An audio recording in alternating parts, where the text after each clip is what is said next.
el saludo, déjalo grabado porque lo tengo que mandar para mis hijos, para Iván y para Karen, un saludo aquí desde Generación Dorada para todos los que se interesan. Aquí estamos todos.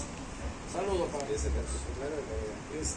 No, muchas gracias por compartir conmigo un lunes más y muchas gracias a todos y saludos, muchas gracias a mi familia, saludos a Claudita y muchísimas gracias por invitarme, es un placer formar parte de vez en cuando de esta edición. Imagínate, uno que quería ser futbolista y alinear con talento y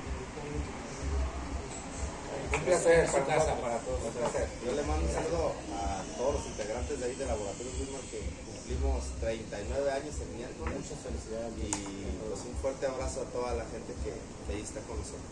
Saludos a mi señora y a mis hijas y hoy que me acompaña Alexis. Buenas noches. Gracias, vamos a Gracias. Eric, quiero otro. Adelante, Andrés, adelante.